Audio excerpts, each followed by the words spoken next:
Imagine boarding an abandoned ship, mid-ocean. The table is set for breakfast. Hot food is still on the stove. A child's toy rests on a bunk. The cargo is untouched. The crew's belongings, clothes, pipes, boots are all still there. But every single person on board has vanished, without a trace, without a note, without an explanation. This is not a ghost story. This is not a legend. This actually happened. Welcome aboard the Mary Celeste.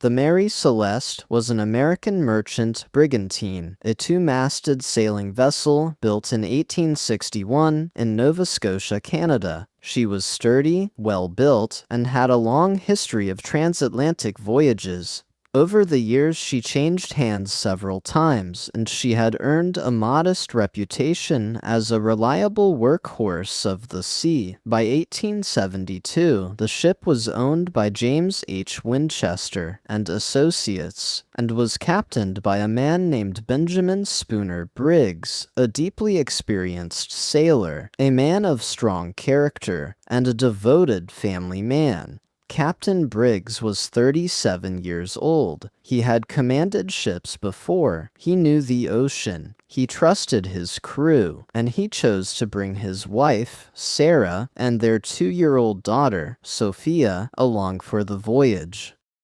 On November 7, 1872, the Mary Celeste departed New York Harbor, bound for Genoa, Italy. She carried a cargo of 1,701 barrels of commercial alcohol denatured ethanol used for fortifying wine. The cargo was valued at around $35,000, a significant sum. On board were 10 people in total: Captain Briggs, his wife and daughter, and 7 experienced crewmen, a mix of Americans and Germans, all with solid seafaring backgrounds. The weather was rough in the early days of the voyage, but nothing unusual for late autumn in the North Atlantic, and then silence. The Mary Celeste disappeared into the Atlantic, and the world would not hear from her again, not in the way anyone expected.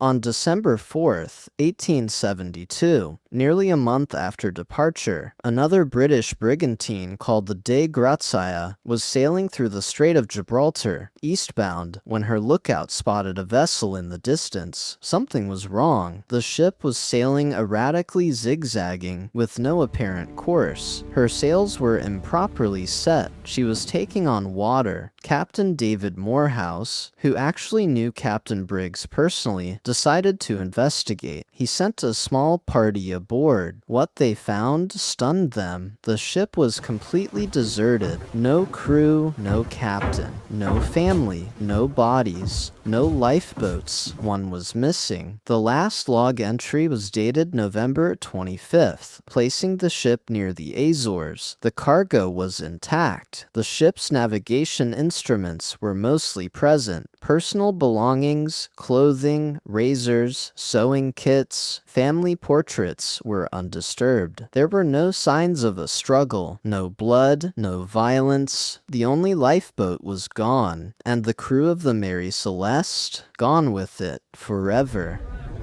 The De Grazia crew sailed the Mary Celeste to Gibraltar, where a formal maritime inquiry was held. And here is where things get complicated. The salvage court was suspicious. Too suspicious, some would say. Frederick Solly Flood, the Attorney General for Gibraltar, seemed convinced there had been foul play, perhaps mutiny, perhaps murder. He even suggested the De Grazia crew themselves were involved. After all, finding an abandoned ship at sea entitled you to a salvage reward. But there was no evidence of any crime, no blood. Though Flood claimed marks on the ship's railing were blood, laboratory analysis later showed they were not. No motive, no bodies, nothing. The crew of the De Grazia eventually received a fraction of the salvage reward, far less than they deserved, and the case was officially left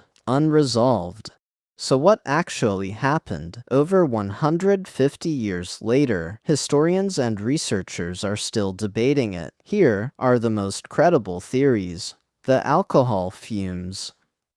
theory. The cargo of industrial alcohol may have produced vapors inside the hold. A sudden release of pressure or a small explosion could have panicked the crew into abandoning ship, believing it was about to blow up. Once in the lifeboat, they may have lost contact with the Mary Celeste in rough seas and perished. The waterspout theory. A sudden waterspout or severe weather event could have caused the ship to lurch violently, filling the hold with water temporarily. The crew, fearing she was sinking, may have abandoned ship prematurely, only for the water to drain back out, leaving the ship apparently unharmed. The malfunctioning pump theory. The ship's bilge pump was found disassembled. If the crew believed the ship was taking on far more water than it actually was, due to a faulty reading that could have driven them to abandon her.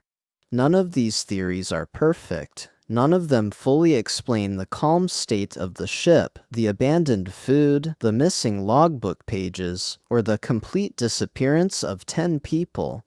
The Mary Celeste sailed on after her crew vanished. She was repaired, sold, and continued in service for another 12 years, though her reputation for bad luck followed her everywhere. In 1885, she was deliberately wrecked off the coast of Haiti in an insurance fraud scheme. Even her end was shrouded in crime. But her real legacy is the mystery she left behind. No wreckage of the lifeboat was ever found. No bodies washed ashore. No survivor ever came forward. No letter, no confession, no deathbed testimony. 10 people sailed into the Atlantic on a cold November morning in 1872, and the ocean kept them. The Mary Celeste remains, to this day, the most famous maritime mystery in history. A ghost ship with no ghost, a tragedy with no explanation, and a silence that has lasted more than a century and a half. What do you think happened? Let me know in the comments below. And if you enjoyed this video, don't forget to subscribe. There are plenty more unsolved mysteries waiting for you right here.